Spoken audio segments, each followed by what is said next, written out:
కొండలలో లోయలలో అడవులలో ఎడారులలో నన్ను గమనించి నన్ను నడిపించినావా. పాడదామా? నన్ను గమనించి నన్ను నడిపించి యేసయ్యా యేసయ్యా యేసయ్యా. బాగా పాడతాం, పాడండి. యేసయ్యా. Very good. అందరూ స్వరమితి అలా. యేసయ్యా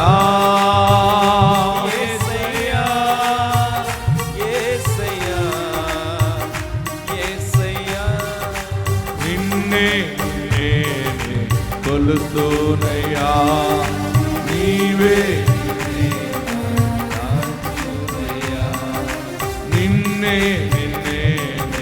కొలుస్తూనయ్యా, నీవే యేసయ్యా యేసయ్యా యేసయ్యా.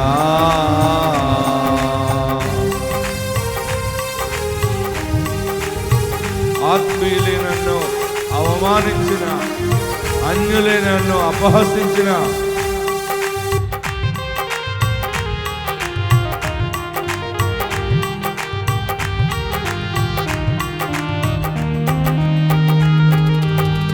ఆత్మీయులే నన్ను అవమానించగా, అన్యులే నన్ను అపహసించగా.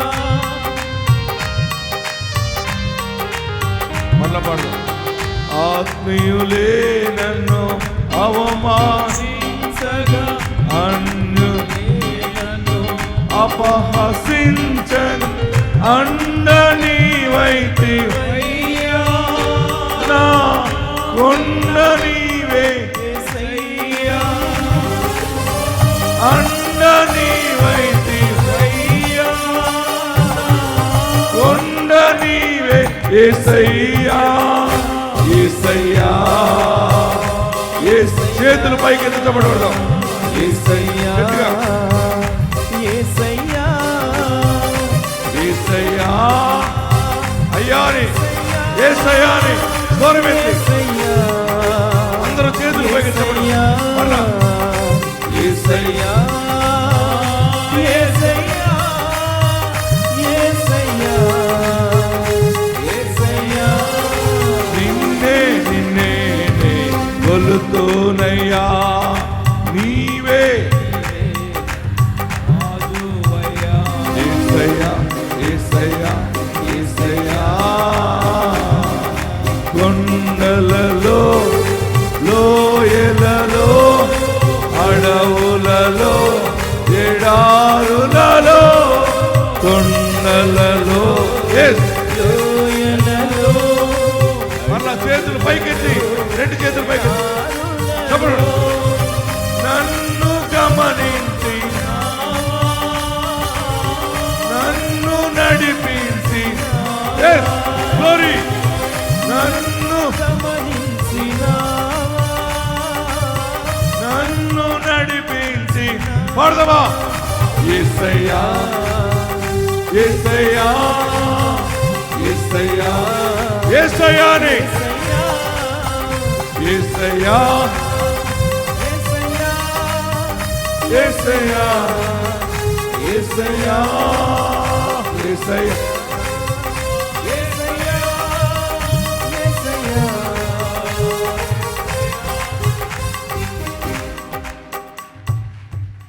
మరణ ఛాయలో మెరిసిన నీ ప్రేమ, నలిగిన బ్రతుకులో కురిసిన నీ కృప,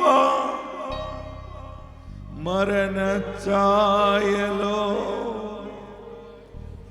పరిస్థితులు తారుమారైపోయినప్పుడు చనిపోవాలి, ఇంక చావే గతి, ఈ అవమానము భరించలేను, ఈ నింద నేను మొయ్యలేను, ఇలాంటి అప్పులు బ్రతకలేను, దరిద్రాన్ని నేను జీవించలేను, దరిద్రంతో నేను ముందుకు కొనసాగలేను, ఏదైనా తాగి చనిపోవాలనుకునే మనసు వచ్చిన సమయం, ఏదైనా ఊరేసుకుని చచ్చిపోతే ఎట్లుంటుంది, ఏదైనా యాక్సిడెంట్ అయిపోతే బాగుండేమో, సమస్యలు ఎదుర్కోలేక మరణం అయిపోతే మంచిది, ఎటన్నా వెళ్ళిపోతే మంచిది, ఏ నదిలోన పడిపోతే మంచిదని ఆ సమయము నీకు తటస్థించిన ప్రతి సమయము దేవుని కృపని ఆవరించి ఉన్నది, దేవుని మహిమని ఆవరించి నిన్ను మరలా బయటకు తీసుకొచ్చి మరణ ఛాయలో మెరిసిన నీ ప్రేమ,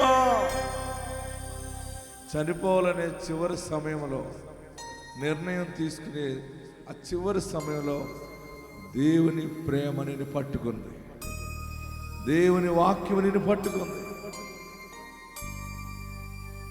మన వైజాగ్లో ఒక సహోదరుడు ఫోన్ చేశాడు,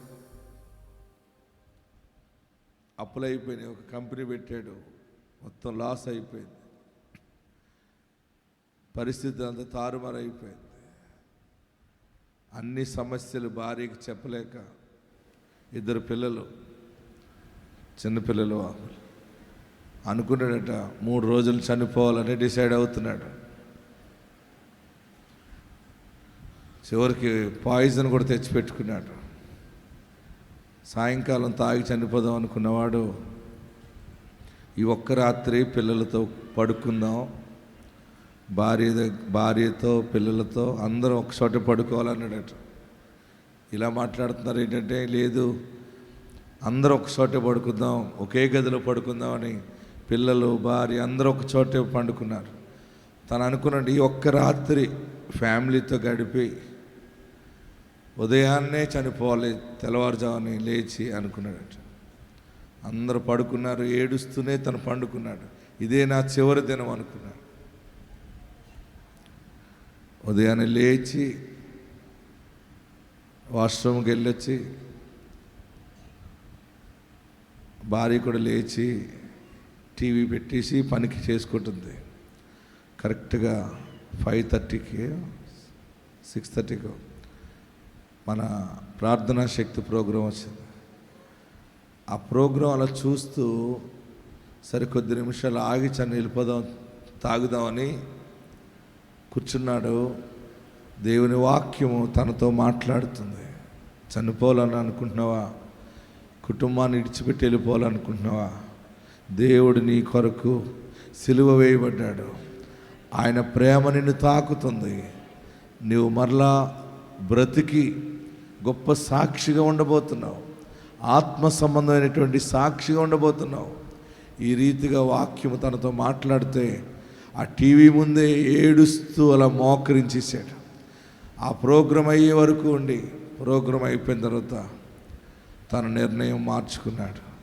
లేదు నేను చనిపోను, ఆ సాక్ష్యాలు విన్నాను, వాక్యం విన్నాను, సూటిగా టీవీలో నుండి వాక్కు నన్ను తాకింది, నేనేమై ఉన్నానో దేవుడు నాతో మాట్లాడాడని ఆ మనుషుడు ఆ తెచ్చుకున్నటువంటి ఆ విషపూరితమైన మందుని తీసి అవతల పాడేసి కొన్ని దినాలు దేవుని సన్నిధిలో ఉపవాసం మొదలుపెట్టి చివరికి ఫోన్ నాకు కలిసింది. ఎలా సంపాదించాడు నెంబరు. అయ్యా నేను తొందరలో వచ్చి సాక్ష్యం చెప్పాలని అనుకుంటూ ఉన్నాను. నిజంగా వాక్యమే నన్ను బ్రతికించింది. ఆ రోజు పిల్లల్ని స్కూలు తీసుకెళ్ళాడు. ఆ రోజు నుండి తెలియని సంతోషము నాలో వచ్చేసింది. నా బాధంతా మర్చిపోయి నా హృదయం నెమ్మదైపోయింది. నా ప్రియ సహోదరులరా, దేవుని ప్రేమ చివరిలో పట్టుకుంటుంది. ఇలా మీ జీవితంలో ఇలాంటి అనుభవాలు ఉన్నాయేమో, ఎలాంటి అనుభవంలో ఉన్నా ఆయన కన్ను నిన్ను చూస్తుంది, ఆయన ప్రేమ నిన్ను తాకుతుంది. మరణ ఛాయలో మెరిసిన నీ ప్రేమ, నలిగిన బ్రతుకులో కురిసిన నీ కృపా, నన్ను గమనించి నావా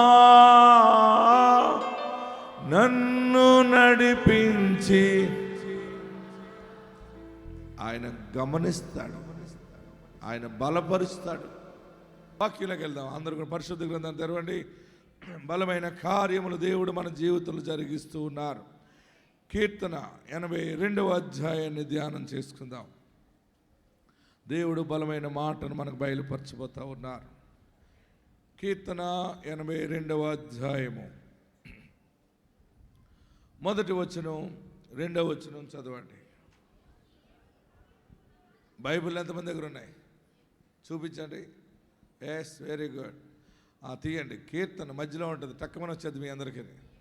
కీర్తన 82వ అధ్యాయం 1వ వచనం చదవండి. 1, 2, 3.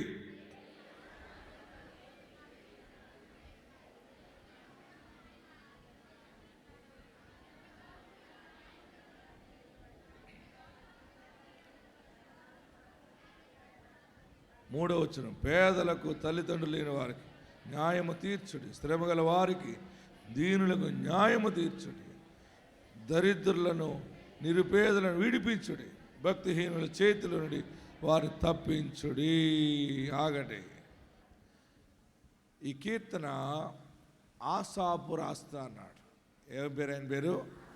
ఆసాపు. 1వ వచనంలో ఏమన్నాడంటే, దేవుని సమాజములో దేవుడు నిలిచి ఉన్నాడు. 2వ మాట, దైవముల మధ్య ఆయన తీర్పు తీర్చుచున్నాడు. ఎంతకాలం మీరు అన్యాయము తీర్పు తీర్చుదురు? ఎంతకాలం భక్తిహీనుల ఎడల పక్షపాతం చూపుదురు?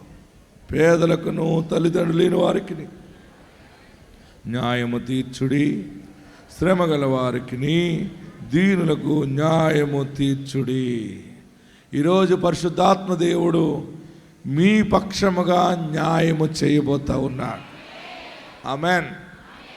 దేవుడు దేవుని సమాజములో నిలిచి ఉన్నాడు. 2వది, దైవముల మధ్య ఆయన తీర్పు తీర్చుచున్నాడు. అంటే దీని అర్థం ఏంటంటే, దైవముల మధ్య నిలిచి ఉన్నాడు. ఈరోజు మన అంశం ఇది. ఎవరు ఈ దైవములు? ఈ దైవములు ఎవరు? ఆయనే దైవము. ఇంక దైవము ఎవరు? మన 1వ వచనం చదవండి. దేవుని సమాజములో దేవుడు నిలిచి ఉన్నాడు. ఆమేన్. దైవముల మధ్య ఆయన తీర్పు తీర్చుచున్నాడు. దైవములు అంటే మనకున్నటువంటి కోర్టులో న్యాయాధిపతులు, జడ్జెస్.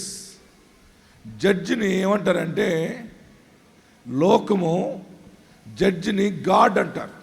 ఏమంటారు? గాడ్.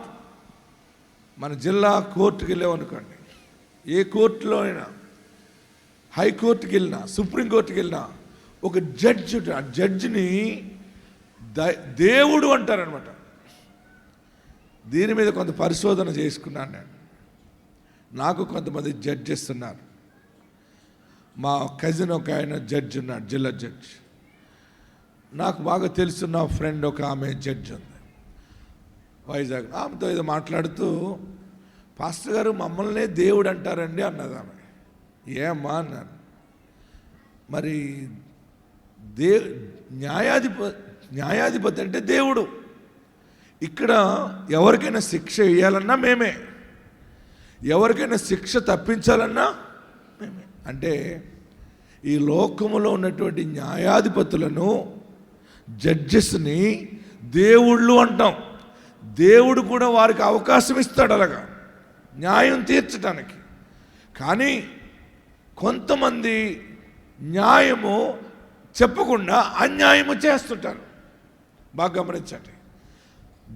ఆసాపు అంటున్నాడు, బాబు నీవు దైవముల మధ్య ఉన్నావు. ఆమేన్. హల్లెలూయా చెప్పండి.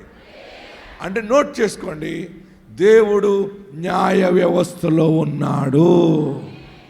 ఎందులో ఉన్నాడు? బాగా గమనించండి. ఈ జడ్జెస్ దగ్గర, ఈ జ్యుడిషియల్ డిపార్ట్మెంట్ ఈ సెక్షన్లో దేవుడు ఉన్నాడు.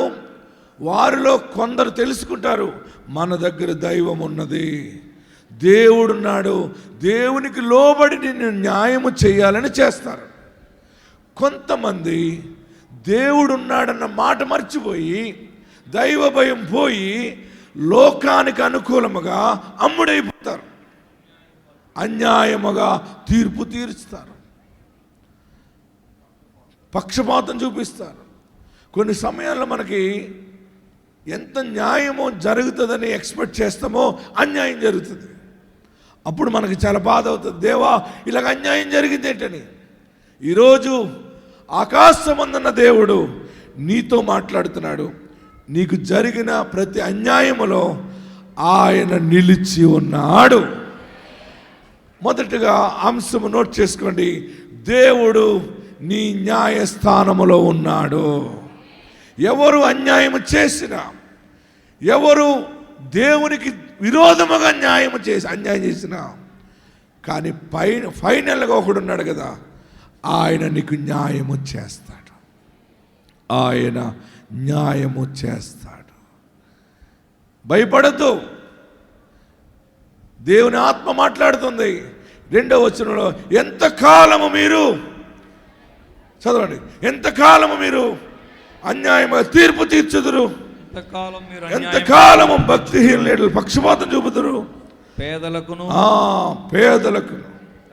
తండ్రి లేని వారికి, తల్లిదండ్రులు లేని వారికి న్యాయము తీర్చుడి, శ్రమ గల వారికి, దీనులకు న్యాయము తీర్చు. ఆమేన్, హల్లెలూయా చెప్పండి.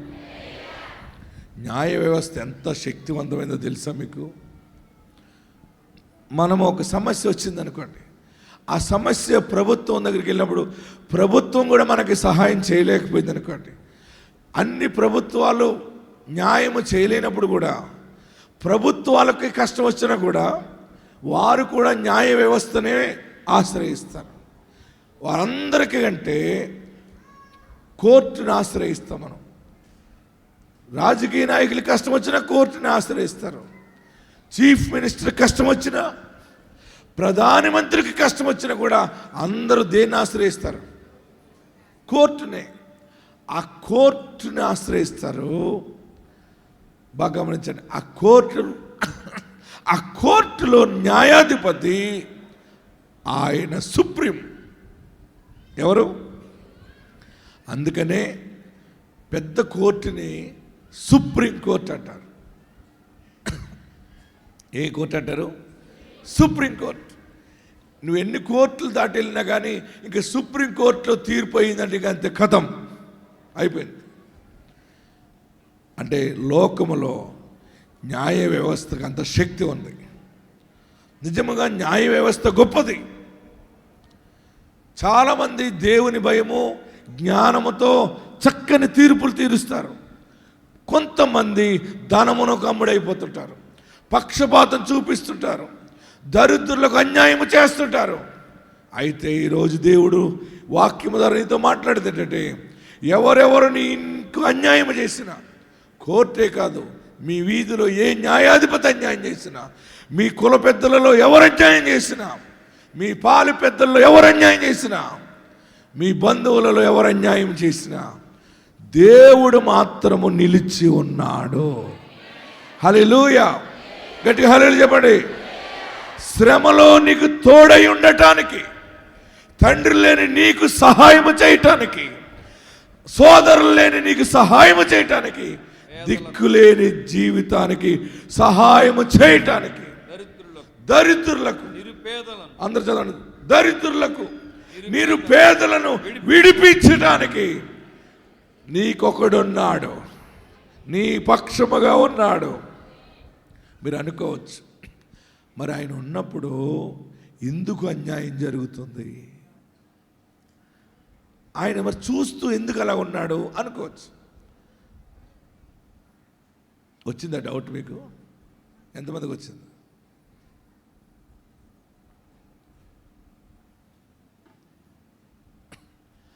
ఆయన చూస్తూ ఉంటాడు. ఎందుకంటే ఆయన సమయం కొరకు చూస్తాడు. యేసు ప్రభు వారిని వాళ్ళ అమ్మగారు పెళ్ళికి వెళ్దాం రారా అని తీసుకుపోయింది. ఎవరిని? యేసు ప్రభు వారిని పెళ్ళికి తీసుకుపోయింది ఆవిడ. పెళ్ళికి వెళ్ళిపోయారు. ఆ కానా అనే ఊరికి పెళ్ళికి వెళ్ళారు. ఆ పెళ్ళిలో అందరూ ముందు వచ్చిన వాళ్ళు విడిది ఇల్లు పెడతారు కదా పెళ్ళివరకు, ముందు వెళ్ళిన వాళ్ళే శుభ్రంగా తాగేశారు. మన వాళ్ళు ఎవరైనా ఏదైనా ఉంటే పాపం ఉడుకు మింగేస్తారు. ఒక్కొక్క గ్లాస్ తాగండి అంటే లెక్క చెప్పినప్పుడు కావలసుకున్న కొంత 4 గ్లాసులు తాగేస్తారు ఒక్కొక్కరు. ఇంత పొట్టలు వచ్చేస్తాయి. అందరూ ముందు వచ్చిన వాళ్ళు తాగేశారు ఫుల్గానే. ద్రాక్షరసం, బాణంలో ద్రాక్షరసం అయిపోయింది. పెళ్ళి వాళ్ళు వస్తున్నారు. యేసుప్రభు తల్లి మరియమ్మ గారు వాళ్ళందరూ భయపడిపోతున్నారు. మన బంధువులు అంతే ఇలాగే తాగేస్తారు, మర్యాద పోతుంది. వాళ్ళు దిగొచ్చేసారు. నాగమల్లి జంక్షన్ కాడ దిగిపోయారు అనుకోండి. ఎంత ఇదే నాగమల్లినా సీతమల్ల ఏదో జంక్షన్, మల్లి జంక్షన్, ఓకే. దిగిపోయారు. వచ్చేస్తున్నారు అయిబాబు వచ్చేస్తున్నారు. ఆ పెళ్ళోరికి వెళ్తే అందరూ తాగేసి కాలు చాపుకుని బుర్రు అన్నారు ముందున్న వాళ్ళందరూ. పెళ్ళోళ్ళు వస్తున్నారు. పెళ్ళోళ్ళకి ఏమో టెన్షన్ అయిపోతుంది, పెళ్ళి గల యజమానులకి. అప్పుడు మరియమ్మ గారు అంత కంగారు పడకండి, నా కుమారుడు పరిశుద్ధాత్మ ద్వారా పుట్టినవాడు, ఆయన లోకరక్షకుడు, ఆయన అద్భుతం చేస్తాడని పరిగెత్తుకొచ్చి యేసు ప్రభు దగ్గరికి వచ్చి, బాబు అందరు తాగేసారు చూస్తున్నావు కదా, మొత్తం బాణ ఖాళీ అయిపోయింది, పెళ్ళివారు వచ్చేస్తున్నారు, జంక్షన్లో దిగిపోయారు, ఒక అద్భుతం చేయి బాబు అంది. ఆయన అంటాడు, చూస్తున్నాను, నాకు అన్నీ తెలుసు కానీ నా సమయం ఇంకా రాలేదు. హల్లెలూయా చెప్పరే. చూస్తున్నాను, ఈ తాగుతున్న తాగుబోతులను చూస్తున్నాను, ఎక్కువ తాగేసే వాళ్ళని చూస్తున్నాను, పెళ్ళి ఇంటి వారు బాధపడే టెన్షన్ చూస్తున్నాను. మరేంటి బాబు నువ్వు వెళ్ళిపో, నా సమయం ఇంకా రాలేదు. ఆమె అంటది, బాబు ఆ పని వాళ్ళని పిలిచి నేను వెళ్ళిపోతాను, మీరు ఆయన దగ్గరుండి ఆయన మీతో ఏం చెప్తాడో చెయ్యండి అంది. ఓకే అన్నారు. 2 పని వాళ్ళు ఉన్నారు. ఆ జంక్షన్ దగ్గర నుంచి మన గీత గారు ఇల్లు దాటొచ్చేసారు, ఎమ్మెల్యే గారు ఇల్లు దాటొచ్చేసారు. ఇంక టెన్షన్ అయిపోతుంది, ఇంక దగ్గరికి వచ్చేసారు. యేసుప్రభు వారికి సమయం వచ్చింది.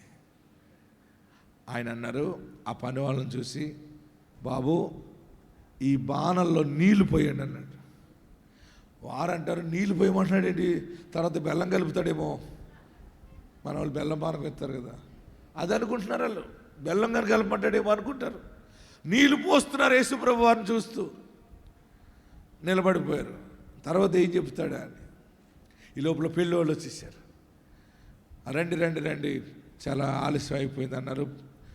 మరి వాళ్ళకి ఇవ్వాలి కదా.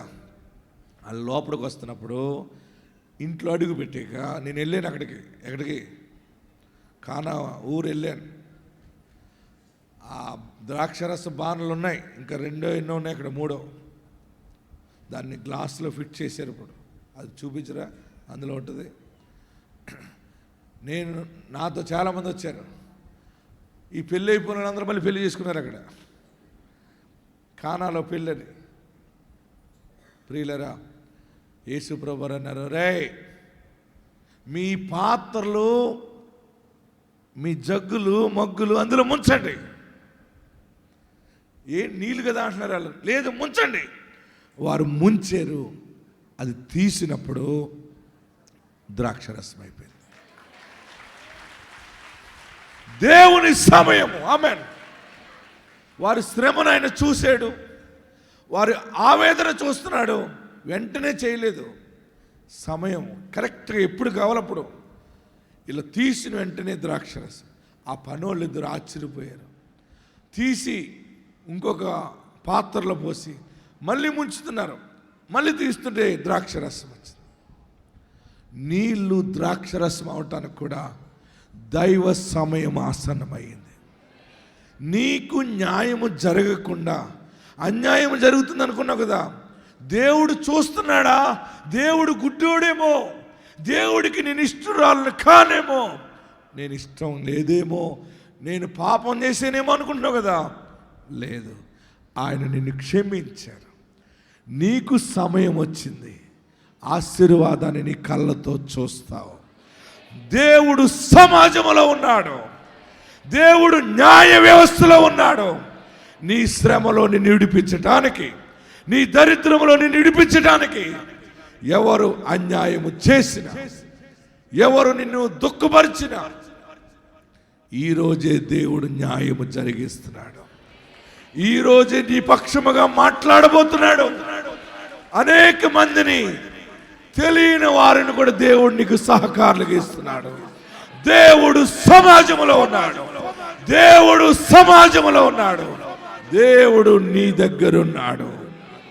ఆయన మాట్లాడి నీకు న్యాయము జరిగిస్తున్నాడు. ఎక్కడున్నవారు అక్కడ లేచి నిలబడదాం. ఎక్కడున్నవారు అక్కడ లేచి నిలబడి